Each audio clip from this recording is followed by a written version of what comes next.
라고요. 5개 법이 있는데요. 530페이지에 보면 주택임대차보호법하고 상가건물임대차보호법이 있습니다. 이 두 가지만 열심히 하시면 됩니다. 나머지 3개는 각각 한 문제씩 나오고요. 열심히 해봐야 못 맞춥니다. 그러니까 찍으면 돼요, 나중에. 그리고 3월달이나 5월달에 간단히 체크해 드릴 거예요. 그리고 문제 풀이 들어가서 지문 몇 가지 확인하고 시험장 가시면 됩니다.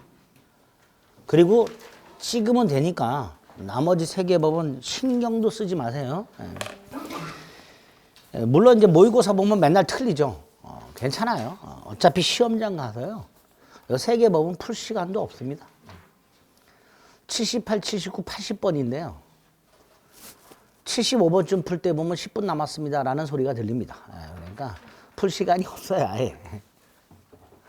그러니까 공부할 생각하지 마세요.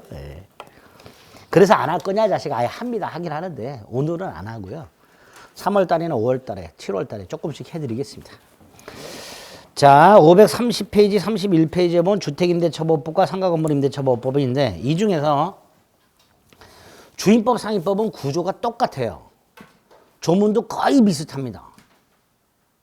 다만 그 디테일한 부분이 조금씩 달라요. 그걸 주목해서 봐주셔야 됩니다. 그리고 오늘은 주임법, 상임법 공의, 적용 범위 부분 하고요. 대항력, 보증금 회수, 존속기간 보장. 3가지, 이게 핵심입니다. 이 법에서.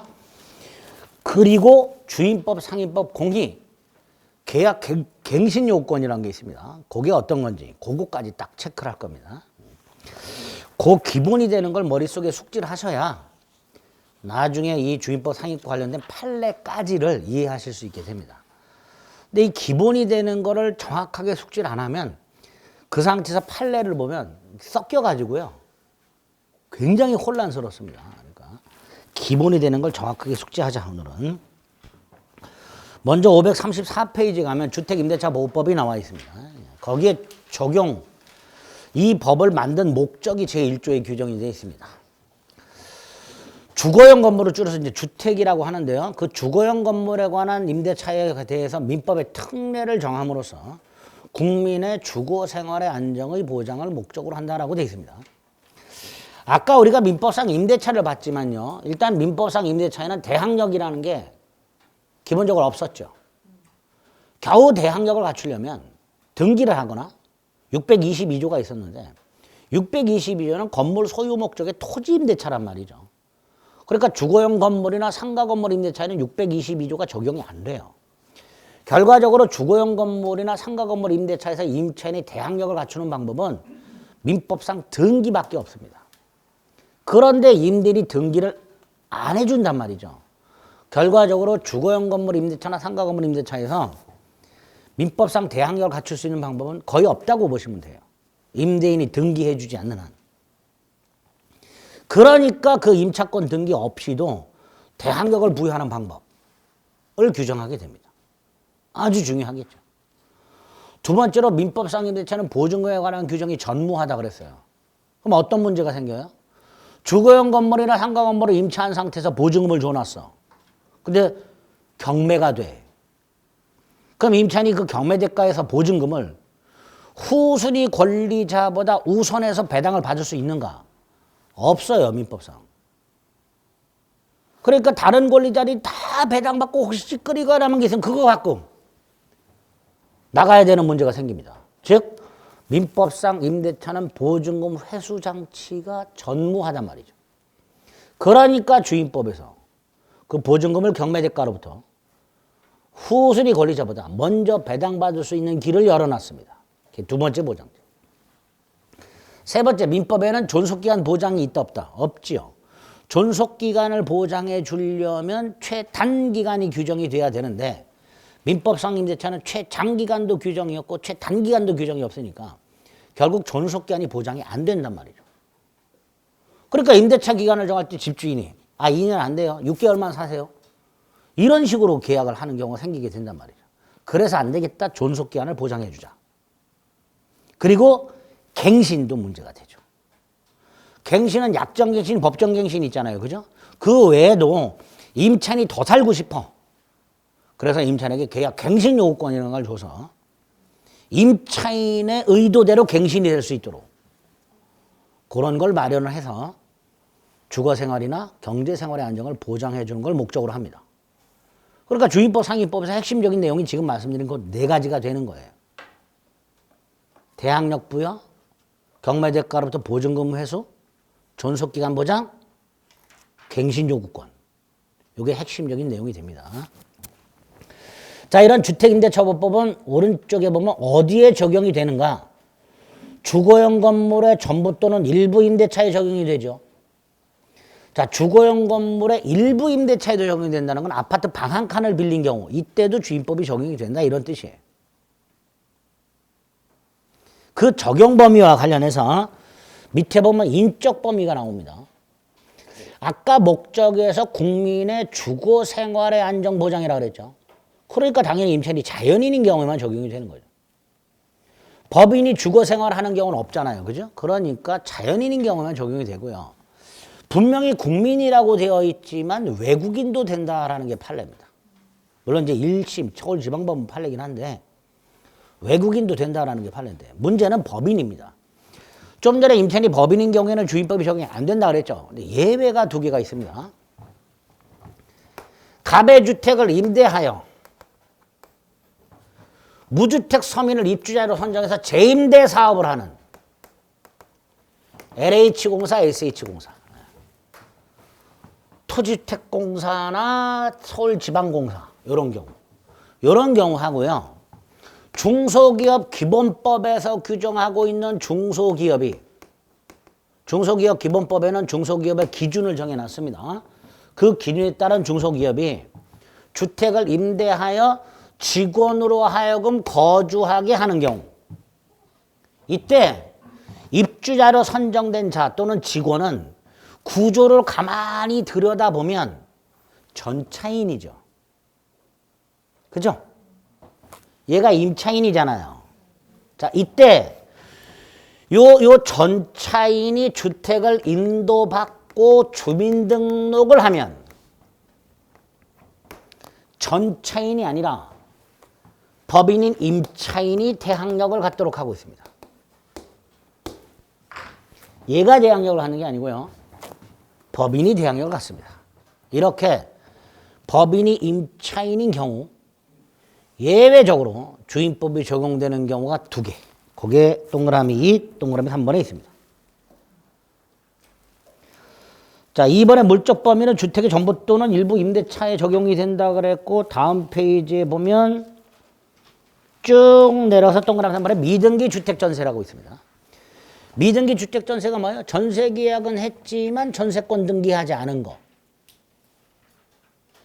임대차의 일종이라고 그랬죠. 4번 그 주거용 건물이 미등기 건물이든 무허가 건물이든 따지지 않고 주임법이 적용이 됩니다. 주거용 건물이기만 하면. 반면에 오른쪽 호텔 숙박계약 주택임대차인가요? 주택임대차죠. 객실에서 뭐 해요? 의식주 활동이 이루어지죠. 주거용입니다. 다만 일시 사용이에요. 그러니까 주임법 적용 안 하겠다. 이렇게. 6번 대지에도 적용이 된다라고 되어 있는데요. 대지에도 적용이 된다라는 건 대지 경매대가에서도 보증금을 우선 회수할 수 있다라는 뜻입니다. 이런 식으로 주택임대차보호법이 어디에 적용이 되는가 그 적용 범위 꼭 숙지하셔야 됩니다. 적용되는가 안 되는가. 자, 두 번째 적용이 된다면 첫 번째로 보호하는 게 뭐라 그랬죠? 대항력. 자, 대항력의 요건이 뭐냐? 거기에 보면 3조 1항에 뭐라고 돼 있어요? 임대차 등기가 없어도 인도와 주민등록을 하면 다음날 제3자에 대해서 효력이 생긴다. 이렇게 돼 있죠. 즉 대항요건은 인도하고 주민등록입니다. 여기서 인도는 주택을 점유한다라는 뜻이에요. 열세를 받았다라는 뜻이다라고 생각하시면 돼요. 열세. 그런데 이때의 점유는 직접 점유도 되고 간접 점유도 됩니다. 자, 그래서 간접 점유. 갑이 을에게 주택을 임대했어요. 그런데 을이 갑의 동의를 받아 병에게 전대를 합니다. 그리고 이 병이 그 주택을 점유하고 그 주소지로 주민등록을 옮겼어요. 이렇게. 자, 병. 대항력 생긴다, 안 생긴다? 병. 병이 대항력이 생기는 게 아니고 을이 대항력이 생깁니다. 주택 임차인이 임대인의 동의를 받아 적법화 전대차를 하여 전 차인이 인도 및 주민등록을 하면 임차인이 대항력이 생긴다. 그래서 간접점유도 된다. 그게 하나 나올 거고요. 두 번째로 주민등록을 옮긴다라는 것은 우리 그 국가 전상맘에 보면 주민등록 원부라는 기록이 있습니다. 그 주민등록 원부상의 주소지를 옮기는 걸 말해요. 그 주소지가 옮겨 있는 걸 쫙 떼는 게 주민등록 초본이 되는 거죠. 근데 임차인이 직접 주민등록 원부상의 주소지를 변경하진 않죠. 임차인은 뭐만 해요? 전입신고. 이 전입신고서를 공무원이 수리하여 그 전입신고서를 기초로 주민등록 원부상의 주소지를 변경하게 됩니다. 그죠? 자, 이때 전입신고서를 동사무소에서 제출한 날짜하고요. 공무원이 주민등록 원부상의 주소를 변경한 날짜가 다를 수가 있어요. 다를 수가 있죠.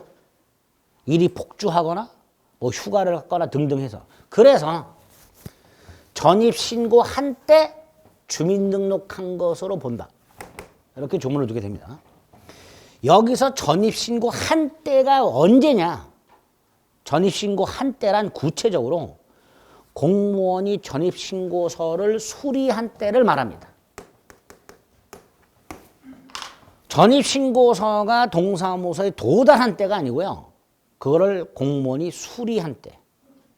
결국 내가 전입신고서를 작성 제출하고 공무원이 그걸 수리한 때 주민등록이 옮겨진 걸로 보고 다음날 0시에 대항력이 생깁니다. 그 흐름을 정확하게 숙지하셔야 돼요. 다시 한번 정리합니다. 전입신고서를 제출하여 공무원이 수리한 때 주민등록한 것으로 보고 다음날 0시에 대항력이 생긴다. 이렇게 이해하시면 됩니다. 그게 주민등록이다. 그래서 일단 한 장을 넘겨보면 대항력권에 나와 있죠. 인도 및 주민등록을 마치면 다음날 대항력이 생기는데 네 번째 줄 주민등록 신고, 즉 전입신고는 신고로서 효력이 생기는 게 아니라 수리한 때 효력이 생긴다. 즉 전입신고한 때란 구체적으로 수리한 때를 말하고 그 수리한 때 주민등록이 된 것으로 본다. 그리고 다음날 0시에 대항력이 생긴다. 그런 의미입니다. 그리고 밑에 양가로 1번에 동그라미 2번 있죠. 그거 확인하시면 됩니다. 근데 양가로 2번에 주민등록이라고 되어 있는데 좀 전에 말씀드렸듯이 전입신고서를 작성 제출한다고 그랬죠. 그 전입신고서의 주소지 기재를 어느 정도 해야 되는가에 문제가 남고요. 두 개가 문제가 됩니다. 오른쪽에 보면 다세대와 다가구가 문제가 됩니다. 다세대는 연립주택 같은 집합건물이고요. 다가구는 단독주택입니다. 따라서 다세대는 동호수까지 신고해야 되지만 다가구는 집원까지만 신고하면 됩니다. 다세대 다가구 확인하시고요. 밑으로 쭉 내려가면 동그라미 2번. 임차인 본인의 주민등록에 한하지 않는다라고 되어 있습니다. 즉 동거가족의 전입신고만으로 충분합니다. 이런 경우가 있었어요. 임차인이 가족과 함께 전입신고한 상태에서 임차인만 전출했어요.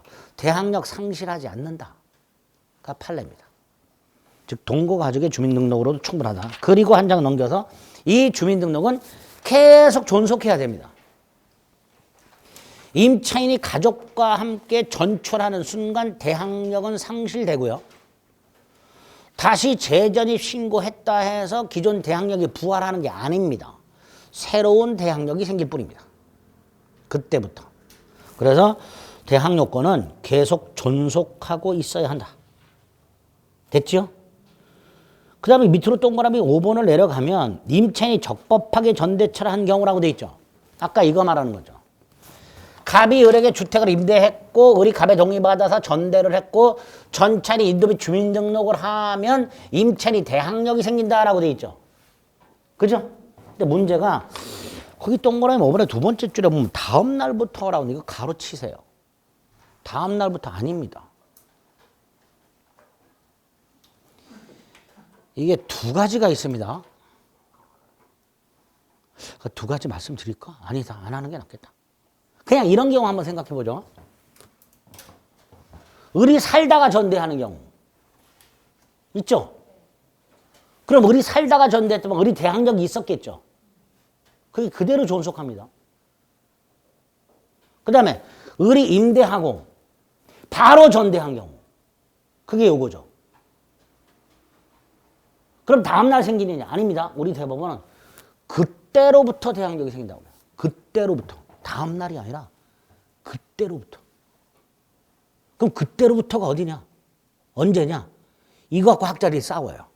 다음날이다 아니면 말 그대로 그때부터다라고 대법원 판례 가지고 싸우고 자빠졌어요. 다음날부터는 약간 좀 이상합니다. 네, 일단은 전대차를 하면 적법 전대차 전차인이 인도 및 주민등록을 했을 때 임차인이 대항력을 갖는다는 거 기억하시면 돼요. 근데 이런 사건이 있었어요. 인도는 얘가 받아갖고 살고 있는데 병이 살고 있는데 주민등록은 얘께 돼 있는 경우가 있었어요. 대항력 있다 없다? 없답니다. 전차인이 인도만 주민등록을 해야 임차인에게 대항력이 생긴다. 그거 기억하시면 됩니다. 일단 대항력 부분에서는 그 정도 확인하시면 되고요. 요건은 한 장을 넘겨봅니다. 542페이지. 대항력의 내용 또는 의미라고 해서요. 원래 대항력이라는 게 뭐예요? 주택의 새로운 소유자에게 임차권을 주장할 수 있다잖아요. 그죠? 그게 대항력이잖아요. 을이 갑과 임대차 계약을 해서 갑의 주택에 살고 있었는데 거주하고 있었는데 갑이 집을 팔았을 때 을은 새로운 집주인에게도 임차권을 주장할 수 있다. 이게 대항력의 의미죠. 근데 주택임대차는 여기서 더 나아가서 아예 주택 양수인이 임대인 지위를 승계한 것으로 본다. 아예 병이 임대인 지위를 승계한 걸로 봐요. 그 의미는 보증금 반환 의무도 병이 승계한다라는 뜻입니다. 그러니까 주임법이나 상임법에서의 대항력은 일반적인 대항력보다 훨씬 더 강한 의미예요. 아예 병이 임대인 지위를 승계한 것으로 봅니다. 그 기억에 있죠. 그죠? 그런데 이런 경우로 생각해보자. 새로운 집주인이라고 을을 찾아왔는데 자기가 나중에 보증금 돌려줄 테니까 걱정하지 말라 뭐 이렇게 얘기를 하고는 있는데 머리가 짧고 검은 양복에 다리를 털며 왼쪽 팔뚝에 착하게 살자 문신이 있어. 얘가. 그럼 임차인은 무서워 안 무서워? 무서워. 나가고 싶어. 이런 경우 있을 수 있지.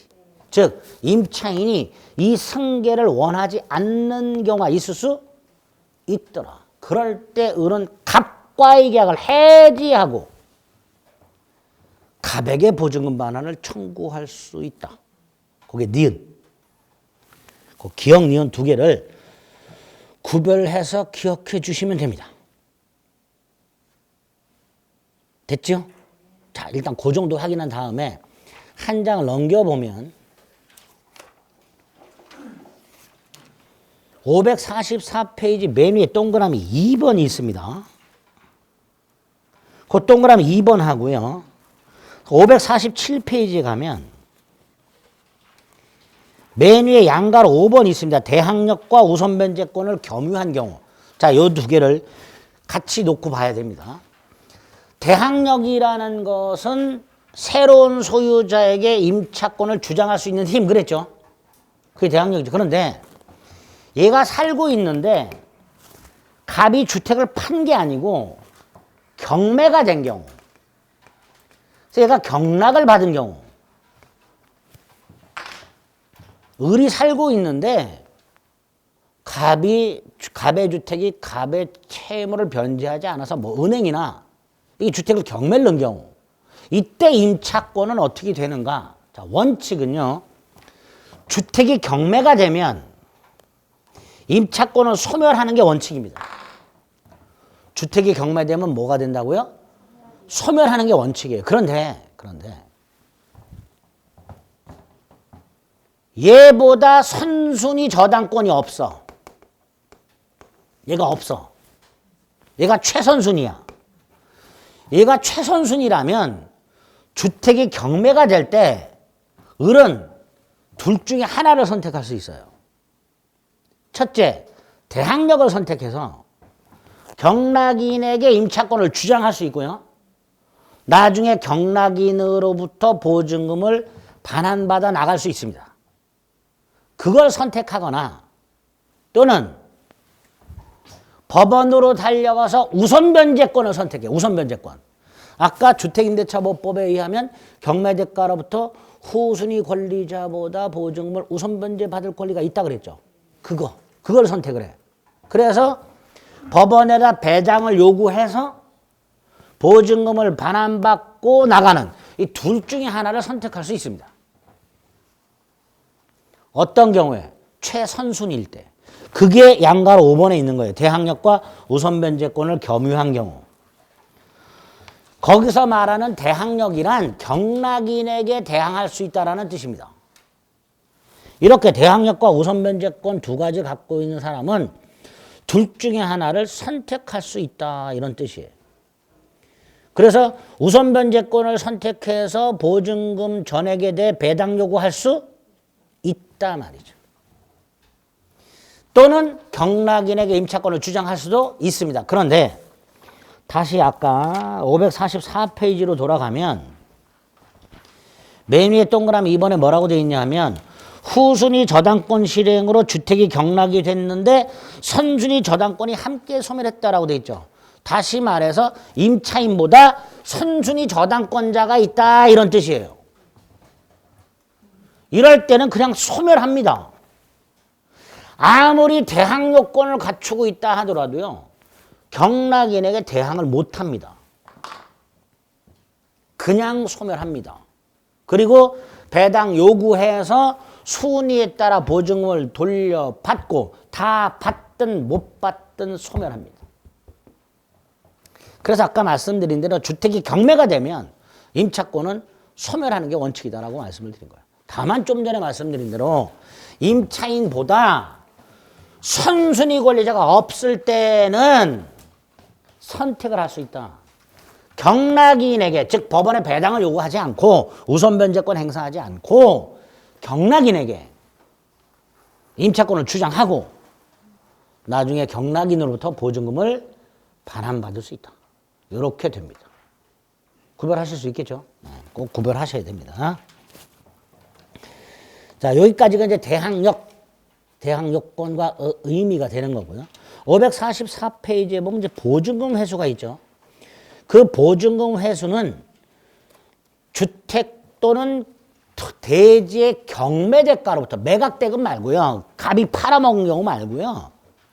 경매대가로부터 자신의 보증금을 후순위 권리자보다 먼저 배당받을 권리를 말합니다. 즉 담보물권의 기능을 넣어놨어요.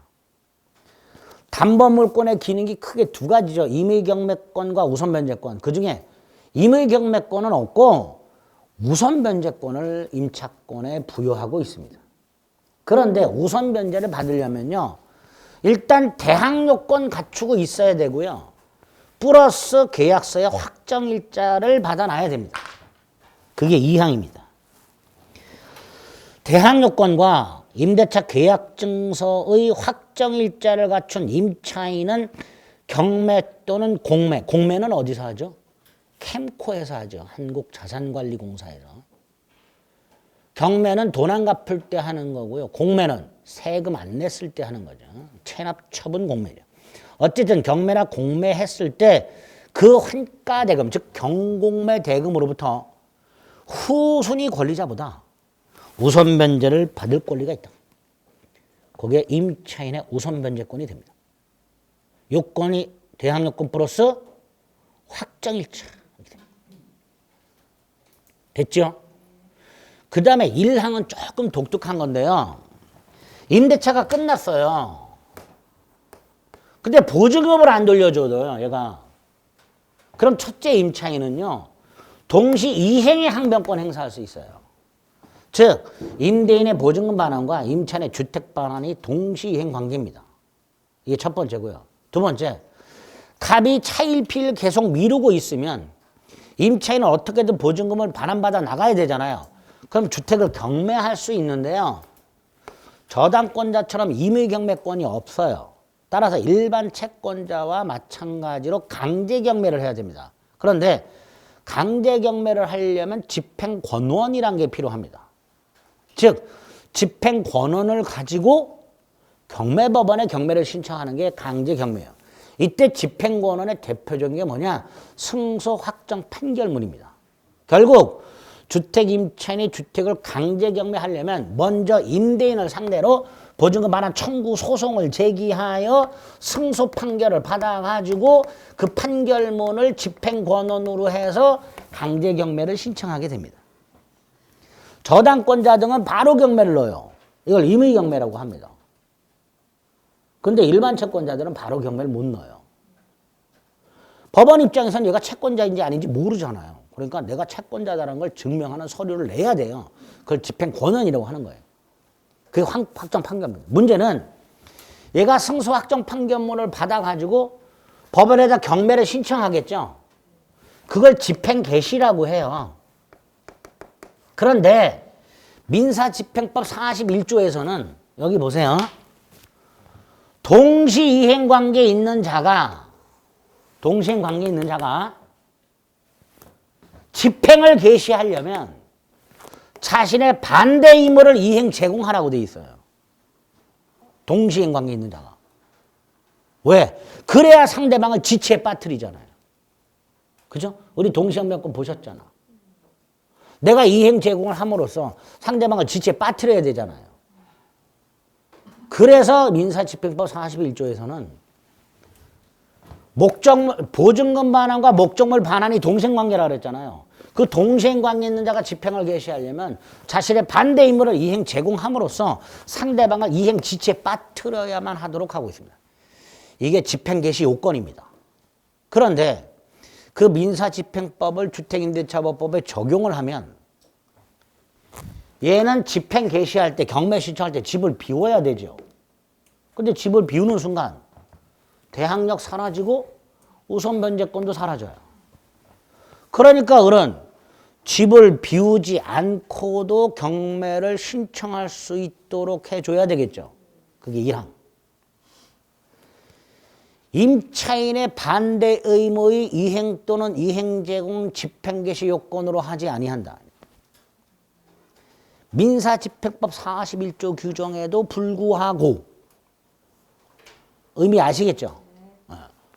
민사집행법 규정에도 불구하고 임차인은 집을 비우지 않고도 경매를 신청할 수 있다 라는 뜻인데 조문이 거지같이 돼 있어요. 그죠? 그렇게 이해하시면 돼요. 특별법들이 원래 조문들이 거지 같습니다.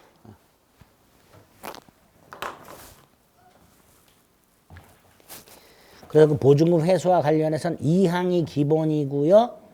1항이 따로 있다. 그거 확인하시면 됩니다. 나머지는 지금 보시면 안 돼요. 머리만 아파.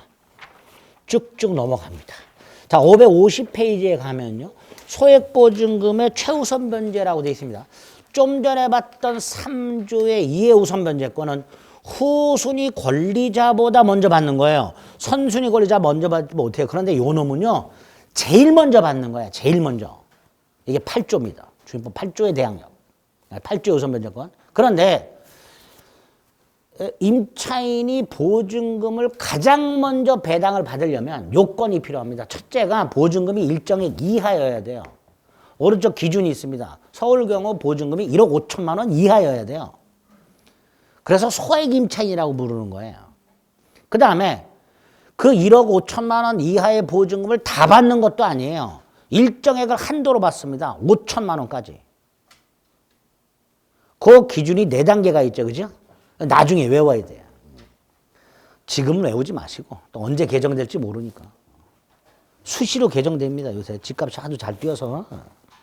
근데 어쨌든 소액 임차인의 최우선 변제권이 인정이 되려면 첫째 보증금이 일정액 이하일 것. 그 다음에 얘는 최우선 변제를 받기 때문에 확정일자는 필요가 없어요. 그죠? 확정일자를 받아두는 이유는 그 날짜를 기준으로 권리의 선후를 판단하려고 받아두는 건데 얘는 제일 먼저 받으니까 권리 선후를 판단할 필요가 없어요. 그러니까 확정일자는 안 받아도 되지만 적어도 경매법원에 자신이 소액 임차인이라는 사실을 알려야 되죠. 그래서 주택 경매 신청 등기 전까지 대항 요건은 꼭 갖춰야 돼요. 그게 8조 1항에 있습니다.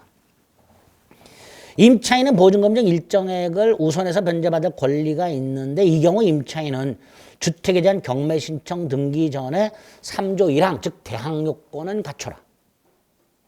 확정일자는 필요 없지만 여기서 주택 경매 신청 등기 전 꼭 기억해 두셔야 됩니다. 근데 이 주택 경매 신청 등기 전이란 게 뭐냐? 누군가가 경매법원에 경매를 신청합니다. 그럼 법원이 그 경매를 개시하는 결정을 하겠죠.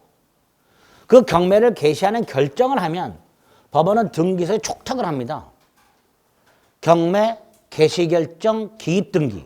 즉 이 물건은 경매가 시작이 됐다라는 걸 등기를 통해서 공시를 합니다. 그거 말합니다. 그거. 그 전까지 뭘 갖춰라? 대항 요건. 그럼 최우선 변제권이 인정이 됩니다. 이렇게 보증금 중 일정액 이하인 임차인에게 최우선 변제권까지를 마련해 두고 있다. 그래서 보증금 회수와 관련된 두 가지. 후순위 권리자보다 우선 변제받는 우선 변제권과 최우선 변제권 두 가지 기억해 두시면 됩니다. 기본적인 뼈대가 되는 거예요. 그리고 쭉쭉 넘어가서 마지막 555페이지 지금 대항력이라는 거 봤고요. 보증금을 어떻게 해소하는가 가장 기본이 되는 내용 봤고요. 세 번째 존속기간. 여기부터 이제 조문을 달달달 암기하셔야 되는데요. 주택임대차는 이렇게 되어 있죠. 기간을 정하지 않거나 2년 미만으로 정하면 2년으로 본다 해서 2년을 보장해 주고 있습니다. 그러니까 만약에 계약 기간을 3년으로 정했다면 3년인 거예요. 이 기간을 정하지 않거나 2년 미만으로 정했을 때 2년으로 보는 거예요. 그리고 2년 미만으로 정했을 때 예컨대 1년으로 정했을 때 그래도 2년이죠.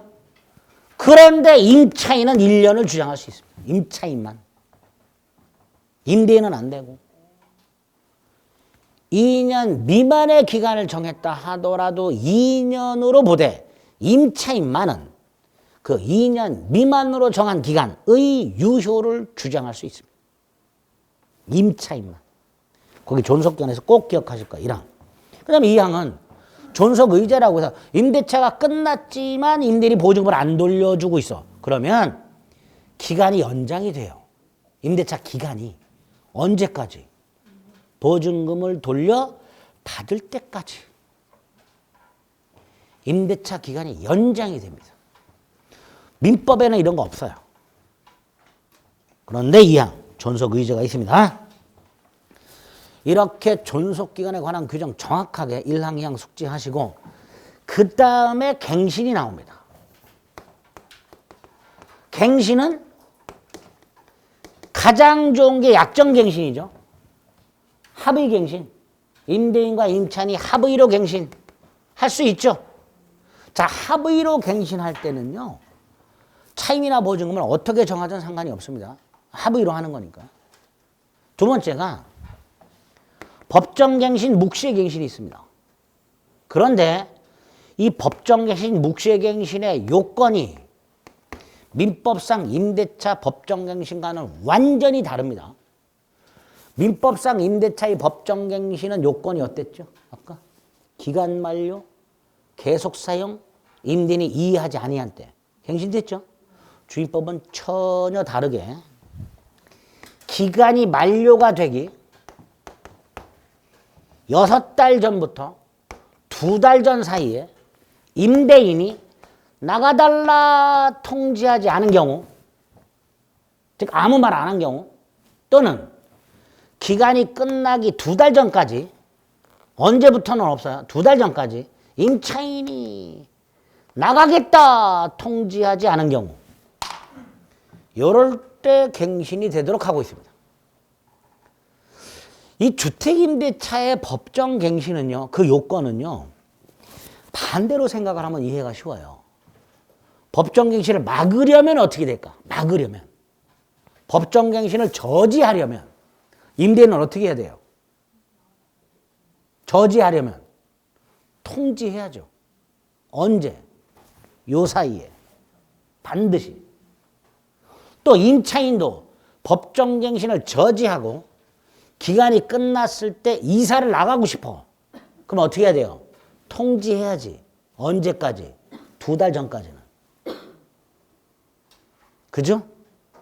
그러니까 이 법정갱신 요건은 법정갱신을 저지하려면 어떻게 해야 될까로 생각하시면 조금 쉽습니다.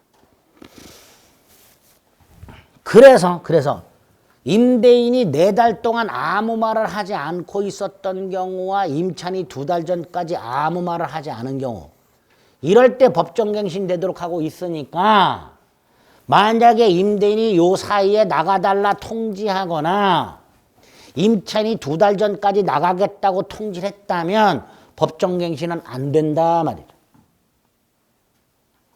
됐죠? 두 번째, 효과. 주택임대차가 법정갱신이 되면 조건은 전임대차와 동일해요. 동일한데 기간만 2년이 돼요. 기간만 몇 년? 2년이에요. 기간만 2년인데 임차인만 언제든지 나가겠다 할 수 있습니다. 그리고 3달이 지나면 해지가 돼요. 이게 주택임대차 법정갱신 요건 및 효과가 됩니다. 됐죠? 마지막이 임차인의 갱신 요건입니다. 자, 이 임차인의 갱신 요건은요, 임대차 기간이 끝나기 6달 전부터 2달 전 사이, 요 사이에 임차인이 임대인에게 갱신을 요구할 수 있도록 해놨고요. 이때 임대인은 정당한 이유가 없으면 거절하지 못한다. 즉, 정당한 이유가 있을 때만 거절할 수 있다. 그리고 그 정당한 사유를 9개를 규정해 놨습니다. 주택임대차법법에 규정이 되어 있는 9가지 사유에 해당이 될 때에만 거절할 수 있습니다. 그 중에 2개를 오늘 암기합니다. 첫 번째 거 이익 이상 차임 연체하고요. 임차인이 이익 이상 차임을 연체한 경우 하고요. 8번째 거 임대인이 목적주택에 직접 거주하려는 경우. 나머지는 나중에 천천히 외워도 되고요. 1번, 8번 2개를 암기합니다. 8번 임대인이 목적주택 즉 직계 존비속을 포함하여 직접 거주하려는 경우. 이때 거절할 수 있다. 따라서 이런 사유가 없으면 거절 못하겠죠. 갱신이 되겠지. 그 효과. 계약 갱신 요구권에 의한 갱신의 효과. 첫째, 조건은 전임대차와 동일. 단 기간은 2년. 임차인만 해지 통지. 3월이 경과되면 해지.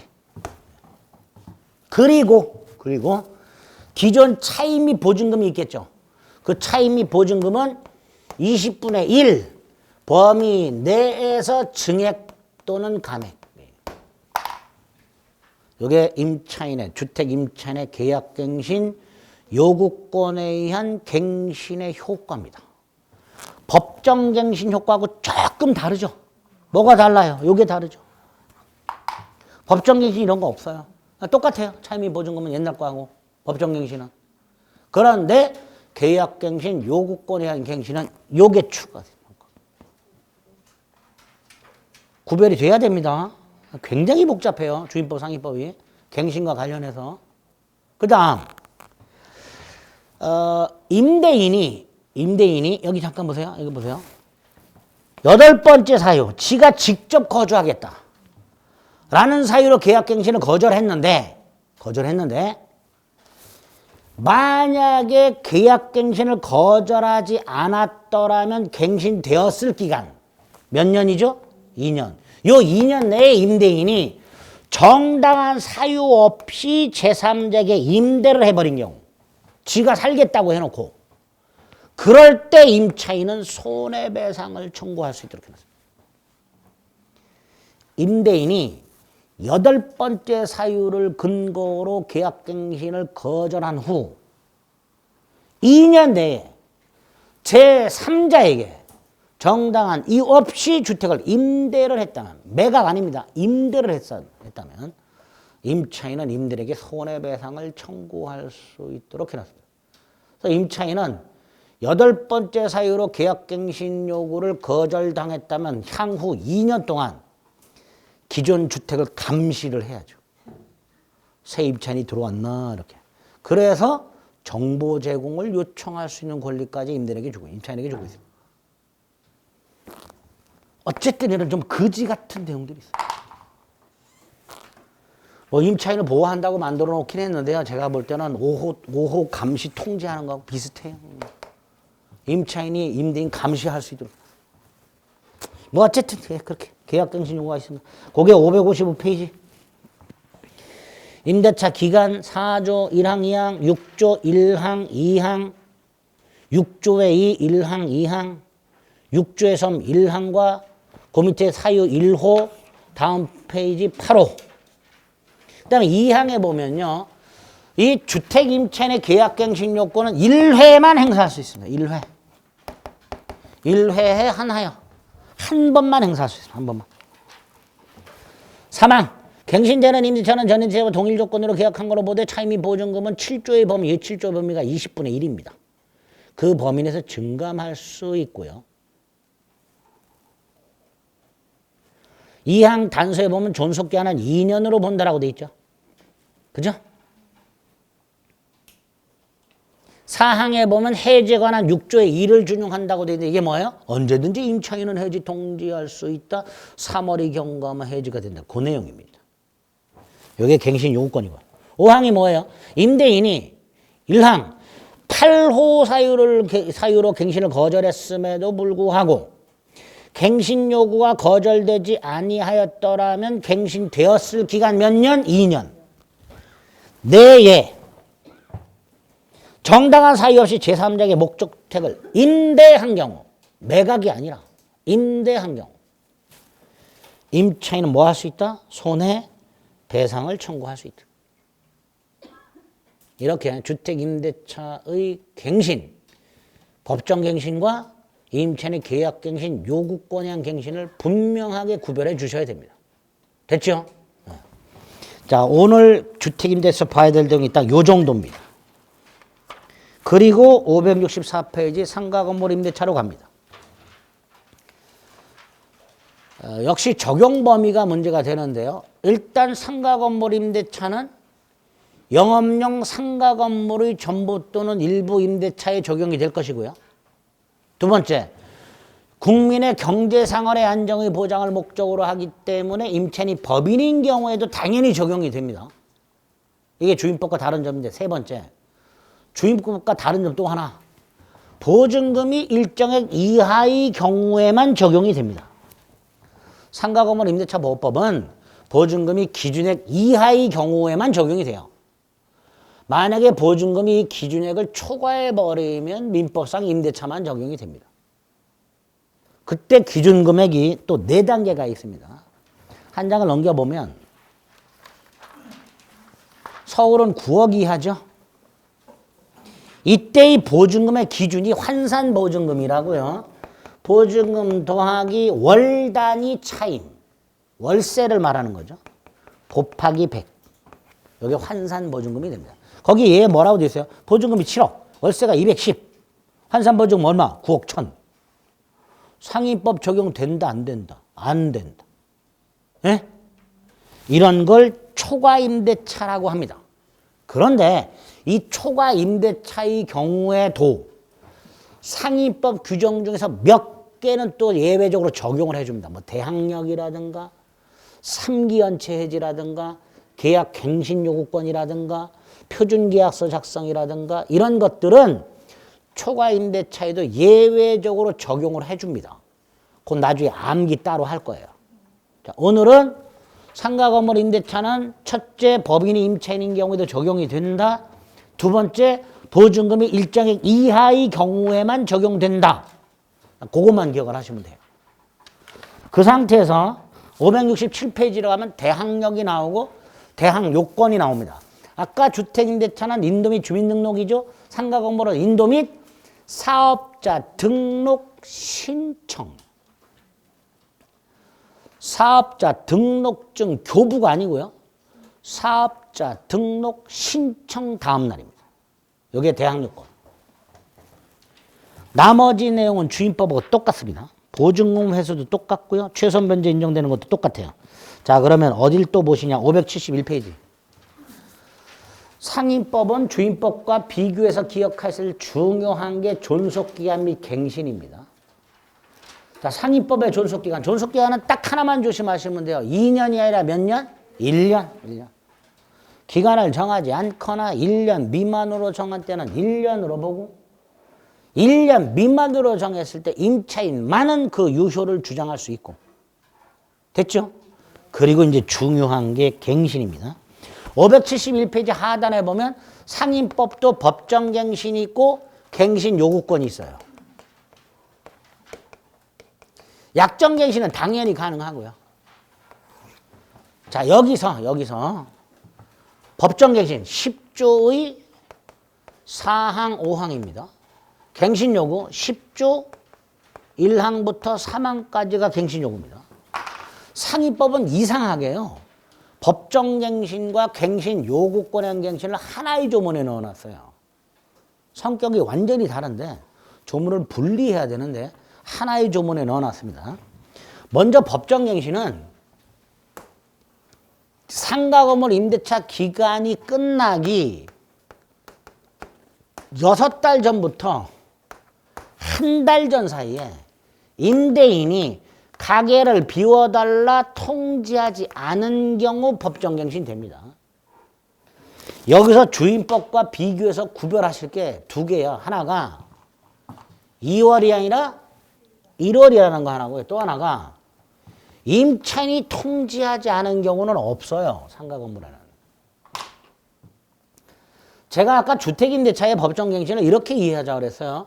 법정갱신을 막으려면 어떻게 해야 될까? 임대인은 요 사이에 통지하면 된다 그랬고 임차인도 통지하면 된다 그랬죠. 그럼 이리로 와봅니다. 상가건물 임대차 법정갱신을 막고 싶어. 저지하고 싶어. 근데 임대인은 나가라 그러면 되죠. 임차인은. 방법이 없어요. 상가건물 임차인이 법정갱신을 막을 수 있는 방법이 없습니다. 그래서 상가건물 임차인이 장사가 안 돼서 기간이 끝나면 나가고 싶어. 방법은 이거밖에 없습니다. 법정갱신 될 때를 기다렸다가 해지 통고하고 3달 뒤에 나가는 방법밖에 없습니다. 아니면 임대인과 합의하거나. 즉 임차인이 스스로 법정갱신을 막을 수 있는 방법이 없습니다. 상임법에는. 상가건물 임대차 보호법은요. 기본적으로 상가건물 임차인의 장사가 잘 돼서 기간을 계속해서 연장해야 되는 경우를 전제로 만들어진 법이에요. 지금처럼 장사가 안 돼가지고 나가는 경우, 이런 경우는 생각하지 있지 않아요, 상임법은. 그래서 법정갱신 요건이 딱 요것만입니다. 구별되죠? 두 번째, 법정갱신되면 그 효과는 전임대차와 동일 조건이 돼 기간은 1년으로 보고 임차인만 해지 통고할 수 있고, 아주 디테일하게 옛날에 시험 문제를 낸 미친 또라이도 있었어요. 주택임대차는 해지 통지라고 되어 있고요. 상가 건물은 해지 통고라고 되어 있어요. 이거 통고를 잘못 써놓은 거예요. 근데 이걸 또 구별해서 출제한 개또라이도 있었습니다. 우리 구별 안 해도 됩니다. 똑같이 사버리지라면 해지가 됩니다. 우리 아까 민법상 임대차에서 해지 통지가 상대방한테 도달하고 일정 기간이 지나면 해지되는 걸 뭐라 써요? 해지 통고. 즉시 해지하고 구별했죠. 그거예요. 세 달이 지나면 해지. 이게 상임법 법정갱신 요건과 효과고요. 그다음에 갱신 요건은 만료 전 6달 전부터 한 달 전 사이에 임차인이 임대인에게 갱신을 요구할 수 있고요. 정당한 이유가 없으면 거절 못합니다. 주임법하고 똑같아요. 그리고 거절할 수 있는 정당한 사유를 8개를 만들어놨습니다. 주임법은 아까 9개였죠. 네? 상임법은 8개예요. 주임법 중에서 뭐가 빠질까요? 직접 거주, 이게 빠지겠죠. 상가 건물은 거주 목적이 아니니까 8번이 빠져버려요. 또 하나 1번 3기연체. 주임법은 몇 기연체였죠? 2기. 상임법은 몇 기? 3기. 그럼 거절할 수 있어요. 두 번째, 거절 사유가 없어서 거절을 못해서 갱신이 됐어. 계약 갱신 요구에서 갱신됐어. 효과. 전임대차와 동일. 기간은? 기간도 동일. 차임이 보증금만 100분의 5 범위 내 증감. 여기에 상가 건물 임대차 갱신 요구권에 의한 갱신의 효과가 됩니다. 그리고 여기에는 무슨 손해배상 이런 게 없어요. 네? 네, 없어요. 이렇게 상가 건물 임대차의 법정갱신과 갱신 요구권과 주택임대차의 법정갱신과 갱신 요구 정확하게 구별해야 됩니다. 요건과 효과를. 헷갈려요? 네? 특히 여기 2년으로 본다 그러면 큰일 납니다. 네? 1년으로 본다 그러면 큰일 나요. 기간은 똑같아요. 아까 주임법은요. 기간 2년으로 본다고 돼 있었죠. 상임법은 그런 게 없어요. 구별해야 돼요. 조문이 거지같이 돼 있어요. 일관성이 없어요. 근데 어쨌든 571페이지에 5번 임대차 기간 양가로 1번, 양가로 2번 있고 법정갱신이 있습니다. 1번이 동그라미 1번이 요건과 효과고요.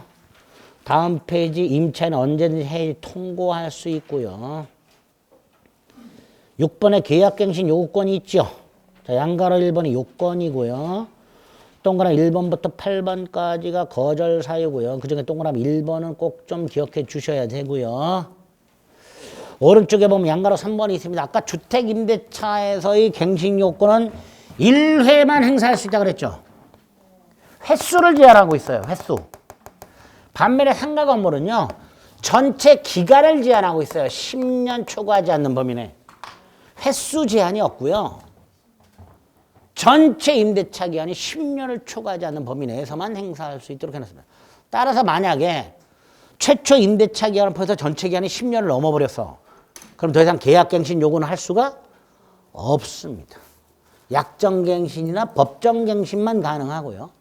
계약갱신 요구권에 의한 갱신은 할 수가 없습니다. 그 양가로 3번. 그리고 양가로 4번이 효과가 되겠죠. 그죠? 거기까지. 그 다음에 상가 건물에만 따로 있는 권리금 회수 보호 장치가 있는데요. 요건 구조를 좀 잘 기억하셔야 돼요. 구조만, 내용 보지 마시고. 각과 을사에 상가 건물 임대차가 있었어요. 보증금을 지급한 게 있죠. 그 다음에 얘가 무슨 시설비 같은 걸 한 거 있단 말이에요. 이게 권리금이죠. 이 권리금을 회수할 수 있는 그거를 임대인이 보호를 하도록 하는 규정이 권리금 회수 보호예요. 그런데 이 권리금 회수 보호가 아주 제한적입니다. 기존의 임차인이 신규 임차인이 되려는 자로부터 권리금을 받겠죠. 보통 우리가 상가 건물에서 권리금이라 하면요. 임차인이 임차권을 양도하거나 전대차 하면서 받죠. 그죠? 그런데 상가 건물차의 권리금 회수는요. 임차권 양도나 전대차의 경우에 권리금 회수가 보장이 안 되고요. 이 둘이 새로 임대차 계약을 해요. 즉 새로 임차인이 되려는 자로부터 받는 거예요. 그걸 상가 건물에서는 권리금이라고 해놓고요. 그거를 갑이 방해를 못하도록 해놨습니다. 근데 이 방해를 하지 못하도록 하는 금지 기간이 정해져 있어요. 임대차 끝나기 6달 전부터 임대차가 끝나는 날까지 6달 동안 방해 못하도록 해놨습니다. 7달 전에는 방해해도 돼요. 읽어보겠습니다. 임대차 기간이 끝나기 6개월 전부터 임대차 종료 시까지 다음 어느 하나 행위를 함으로써 임차인이 권리금을 지급받는 것을 방해해서는 안 된다. 즉 을이 병으로부터 권리금을 지급받는 것을 갑이 방해하면 안 되는데 이 방해 행위를 4가지를 정해놨어요. 방해 행위가 4개야. 이 4 중에 하나 하면 하지 말아야 돼. 첫 번째가 임차인이 소개한, 주선이란 건 이제 소개라는 거죠. 그죠? 소개. 임차인이 소개한 신규 임차인이 되려는 자에게 갑이 병에게 권리금을 요구하거나 갑이 병한테 권리금을 자기한테 달래. 그게 기억. 니은 갑이 병한테 야, 을한테 권리금 주지 마. 권리금을 주지 못하도록 하게 하거나. 세 번째, 신규 임차인이 되려는 자에게 기존 보증금 및 차임보다 현저히 고액을 요구하거나. 네 번째, 정당한 이유 없이 병과의 계약 체결을 거절하거나. 이 4가지가 방해 행위가 되는 거예요. 4가지가. 거기까지 됐죠? 근데 4번째 게 또 웃겨요. 정당한 이유 없이 병과의 계약 체결을 거절. 이게 방해야. 그럼 뒤집어서 정당한 이유가 있어서 거절하면 방해가 아니겠죠. 그 정당한 이유가 또 4개가 있어요. 오른쪽 575페이지. 예외. 다음 어느 하나에 해당되는 경우에는 갑이 병과의 계약 체결을 거절하더라도 방해가 아니다. 그 중에 기억. 웃겨요? 얘가 개털이래. 병이 무자력. 그걸 어떻게 알지? 근데 어떤 병이 무자력이래. 2번은 더 웃겨요. 얘가 의무를 위반할 현저한 우려가 있대. 그걸 어떻게 알지? 근데 어쨌든 그렇대요. 1번, 2번. 임차인이 주선한 신규 임차인이 되는 자가 돈이 없어.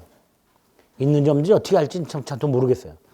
2번, 병이 의무를 위반할 우려가 있대. 병이 눈이 풀렸어. 뭐 그래? 뭐 하여튼 그렇대요.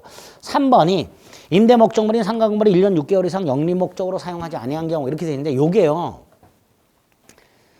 기존의 임차인이 1년 6개월 동안 뭐 이런 코로나 때문에 장사 안 하고 있었던 경우를 의미하는 건지 아니면 갑이 계약 체결을 거절하고 나서 1년 6개월 동안 이 상가 건물을 영리 목적으로 사용하지 않은 경우를 의미하는지 논란이 있었어요. 최근에 대법원이 2번째 거로 얘기합니다. 다시 말해서 갑이 병과의 계약 체결을 거부했어. 거부했는데 이유가 뭐냐? 아, 나 이거 영리 목적으로 사용 안 할 거야. 자선단체한테 무상으로 빌려줄 거야. 요런 경우가 디귿. 이런 경우. 마지막 리을. 을이 소개한 신규 임차인이 되려는 자가 아니고 갑이 스스로 찾아가지고 선택한 신규 임차인이 되려는 자가 얘한테 권리금을 준 경우. 그럴 때 리을이 제일 명확하죠. 근데 어쨌든 요 네 가지 중에 하나의 경우에 계약 체결을 거절한 경우에는 방해가 아니다. 이렇게 생각합니다. 조문이 아주 거지같이 돼 있어요. 하여튼. 자, 어쨌든 이렇게 을이 임차인이 신규 임차인이 되려는 자로부터 권리금 지급받는 것을 갑은 6달 동안 방해하지 말아라. 만약에 방해했어.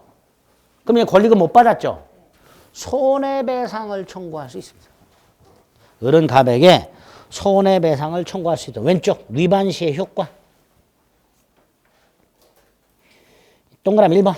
임대인이 위반하여 임차인이 권리금을 지급받지 못하는 등 손해가 발생하면 손해를 배상할 책임이 있다. 을은 갑에게 손해배상을 청구할 수 있다. 자, 여기서 언제까지 청구할 수 있는가? 2번. 임대차 종료한 날로부터 3년. 3년 가로넣기 나왔었고요. 종료한 날을 손해가 발생한 날로 바꿔서 출제하기도 합니다. 정확하게 기억하세요. 임대차가 종료한 날로부터 3년입니다. 그러면 그 손해배상금이 있겠죠? 그죠? 그 손해배상금은 기준이 양가 동그라미 1번. 을이 병으로부터 받기로 한 권리금이 있겠죠? 요거 하고요. 요 임대차 종료 당시 권리금이라고 해요. 을이 병으로부터 받기로 한 권리금과 임대차 종료 당시 권리금 중 낮은 금액이 한도예요. 그런데 여기서 을이 병으로부터 받기로 한 권리금은 액수가 정해져 있을 거 아닙니까? 문제가 임대차 종료 당시 권리금이에요. 이게 뭘까요? 임대차 종료 당시 권리금이. 몰라요, 아무도.